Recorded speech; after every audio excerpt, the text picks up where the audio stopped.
Ladies and gentlemen, let's get real. Success demands clarity, precision, and above all, the ability to distinguish allies from enemies. Today, I'm here to talk about the 3 types of people you should never, ever trust. These individuals are like parasites. They drain your energy, sabotage your momentum, and pull you down into mediocrity. Trusting them is like handing the keys to your kingdom to a thief. The backstabber is a creature of shadows, operating in the gray areas where trust is currency and betrayal is the ultimate payoff. These people thrive on proximity, weaving themselves into your life with precision, like a spider spinning its web. They come dressed as allies, as confidants, as friends, but don't let their smiles fool you. Behind their carefully curated facade lies a knife waiting for the right moment to strike. They study you, learning your strengths, your weaknesses, your aspirations. And just when you least expect it, they reveal their true nature, leaving you reeling, wondering how you could have been so blind. What makes the backstabber so dangerous isn't just the act of betrayal, it's their ability to manipulate trust. Trust is a powerful thing. It binds us together, builds bridges, and fosters collaboration. But in the wrong hands, trust becomes a weapon. The backstabber uses it to get close, to lower your defenses, to gain access to the most sacred parts of your world. They're not just betraying your confidence, they're exploiting your vulnerability. And the cost of that betrayal, it's not just the loss of trust, it's the self-doubt they leave behind, the nagging question of whether you can ever truly let someone in again. Look closely and you'll notice the warning signs. Backstabbers rarely operate in isolation. They thrive in environments where gossip flows freely and loyalty is seen as a weakness. They're often the first to lend an ear when you're frustrated, the first to offer support when you're down. But their kindness isn't genuine, it's strategic. They collect information like a predator stalking its prey, waiting for the perfect moment to use it against you. Watch how they talk about others, how they narrate conflicts. If they're quick to criticize or betray someone else's trust, don't think for a second that you're immune. But let me be clear, this isn't about paranoia or shutting people out. It's about sharpening your instincts, about understanding that trust is sacred and should never be given lightly. You don't need to live in fear of backstabbers, but you do need to be vigilant. Keep your circle tight. Surround yourself with people who have proven their loyalty, not just through words, but through consistent actions. Test people not maliciously, but strategically. Trust isn't built overnight, it's forged through the fires of shared experiences and mutual respect. And when you encounter a backstabber, and trust me, it's critical to handle them with decisiveness and clarity. Don't play their game. The Overpromiser is a master illusionist, painting the grandest of visions with their words, yet leaving a trail of unfulfilled promises in their wake. They thrive on excitement, selling you dreams of golden opportunities, massive successes, and limitless potential. At first, their energy can be magnetic. Who wouldn't want to believe in someone who promises the stars? But over time, their words reveal their hollowness, their grand designs crumble under the weight of reality, and you're left wondering why you ever believed them in the first place. These people are not necessarily malicious, but their inability to deliver can be just as damaging. The Overpromiser often believes their own hype, caught up in their fantasies of what could be, while ignoring the hard truths of what it takes to get there. They're visionaries without execution, dreamers without discipline. And when you put your faith in their promises, you pay the price. Your time is wasted, your focus is diverted, and your momentum is stolen. In a world where every second counts, the cost of misplaced trust is immeasurable. Recognizing an overpromiser requires discernment and a commitment to substance over style. They'll often dazzle you with big ideas and flashy talk, dropping names, numbers, or grand plans that seem almost too good to be true. And here's the catch: they usually are. If someone is promising you the world without concrete steps to back it up, without proof of past performance, you need to hit pause. Words are easy, action is hard. And it's action that separates the genuine from the fraud. The overpromiser can derail your path if you're not careful. Their grandiose claims may tempt you to invest your resources, your time, your money, your energy into ventures that go nowhere. They'll tell you what you want to hear, not what you need to hear. And the worst part? They often leave you holding the bag when their promises fall apart, disappearing into the shadows to avoid accountability. Don't let their failures become your burden. Dealing with an overpromiser isn't about confrontation or anger, it's about establishing boundaries and demanding accountability. Learn to listen critically. Ask the tough questions. What's their track record? What tangible steps have they taken? Are there deadlines, deliverables, or measurable goals? If they can't answer these questions with clarity and evidence, they're not worth your trust. Remember, trust isn't about blind faith, it's about earned confidence. And let's not forget the lesson that overpromisers teach us about ourselves. Sometimes we want to believe in their promises because it's easier than facing the hard truths of what we need to do. It's easier to buy into someone else's grand vision than to roll up our sleeves and build our own. But success doesn't come from shortcuts, and it certainly doesn't come from chasing empty promises. It comes from the grind, from the discipline to turn your vision into reality, one painstaking step at a time. Don't waste your time on overpromisers. Surround yourself with doers, with people whose actions speak louder than their words. Hold yourself to that same standard. Be someone who underpromises and overdelivers, someone who earns trust through consistency and results. In the end, it's not the promises you make that define you, it's the ones you keep. The perpetual victim is a master of self-pity, a virtuoso of excuses, and a relentless purveyor of blame. They walk into every room with a storm cloud over their heads, eager to share how life has conspired against them. To these people, every setback is someone else's fault. Every challenge an insurmountable obstacle placed unfairly in their path. They cling to their grievances like a badge of honor, mistaking their struggles for a justification to do nothing. And if you're not careful, their endless tales of woe can start to infiltrate your mindset, pulling you down into their abyss of negativity. These individuals thrive on attention. They crave validation for their victimhood, seeking out anyone who will listen to their sob stories. At first, you might feel compelled to help them, to offer advice, or even to shoulder some of their burden. But here's the harsh truth: they don't want solutions. They don't want a way out. The perpetual victim thrives in their misery because it absolves them of responsibility. If they're always the victim, they never have to look in the mirror and confront their own choices. It's a cycle of avoidance disguised as helplessness, and it's as toxic as it is exhausting. Now, think about what happens when you keep these people in your life. Their victimhood starts to seep into your conversations, your mindset, and eventually your actions. They'll tell you that the system is rigged,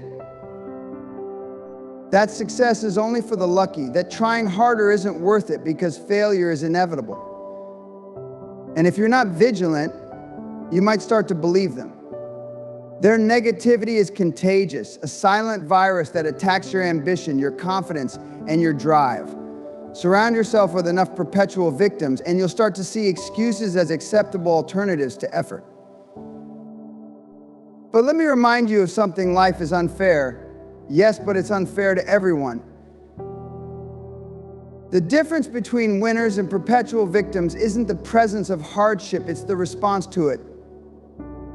Winners acknowledge challenges, but don't let them define their story. They adapt, they learn, they fight back. Victims, on the other hand, wallow in their setbacks, using them as shields to avoid progress. If you want to achieve anything meaningful, you must reject that mindset completely. You can empathize with their struggles, but don't carry their burdens. Here's the most inspiring truth of all: you are not a victim, no matter what has happened to you. You have the power to rise above your circumstances, to rewrite your story, to turn every setback into a stepping stone. But that journey requires you to shed the weight of excuses and embrace accountability. You can't soar if you're dragging along the baggage of victimhood, whether it's your own or someone else's. The perpetual victim will always find reasons to stay stuck. But you're built for more. You're built to overcome, to persevere, to thrive. Choose progress over pity. Choose strength over sympathy. And most importantly, choose to surround yourself with people who lift you higher, not those who pull you down into the quicksand of their self-imposed limitations. The gossip is a silent saboteur, a master of destruction who wields words like weapons.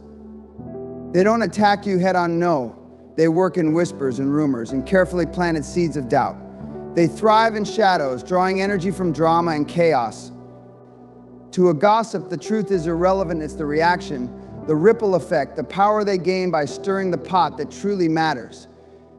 And if you think they wouldn't dare turn their sights on you, you're mistaken. If they talk about others to you, rest assured, they'll talk about you to others. What makes gossip so insidious is its subtlety. It doesn't announce itself with a megaphone. It creeps in through casual comments, playful jabs, or concern disguised as curiosity. It's a sly smile, a raised eyebrow, a vague insinuation that leaves its mark long after the conversation ends. Gossip is a virus infecting relationships, eroding trust, and creating fractures where there were none. And the gossip? They're the carrier, immune to the damage they cause, watching from the sidelines as their words wreak havoc. But here's the thing about gossip: it only thrives when you give it oxygen.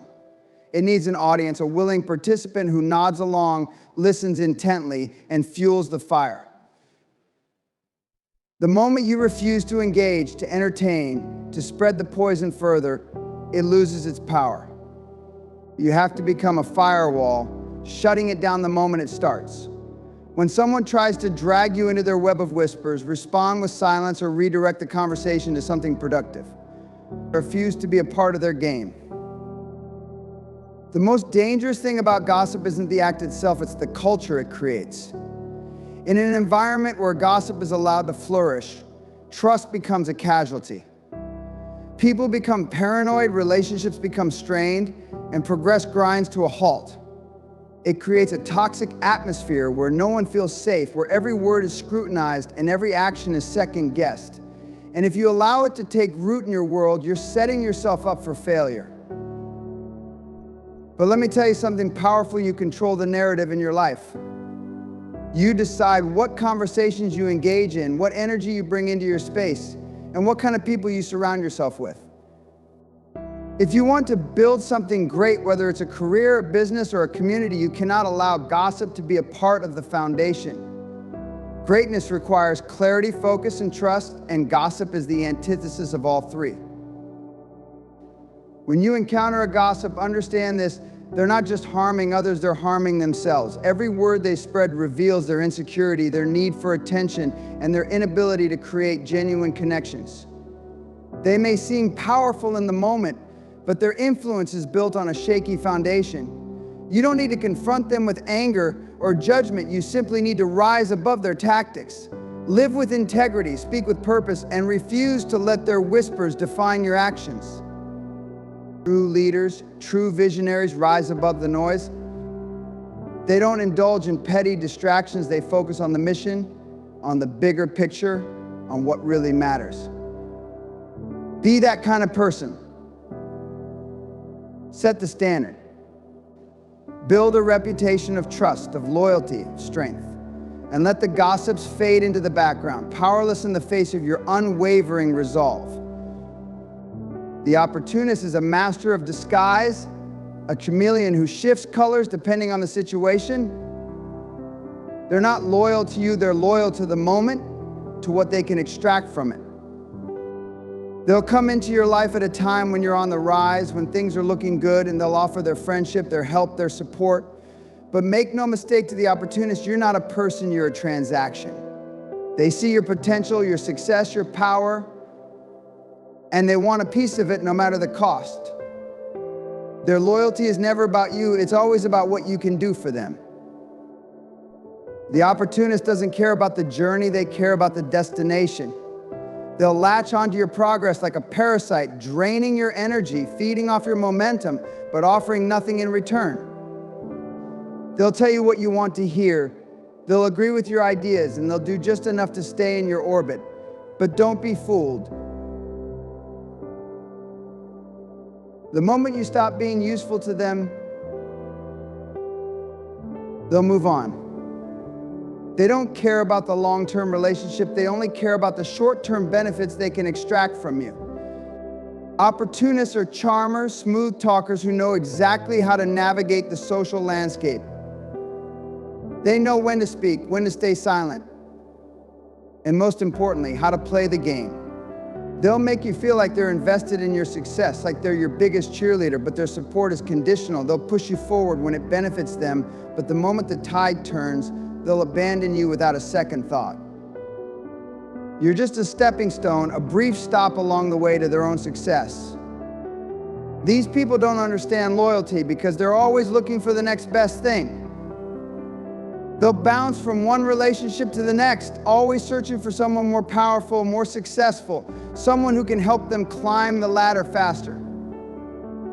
They don't care about what they leave behind. They burn bridges as easily as they build them, always moving forward, never looking back. The minute you become expendable to them, they'll discard you like yesterday's news. And that's the danger of the opportunist. They're only loyal as long as you're useful.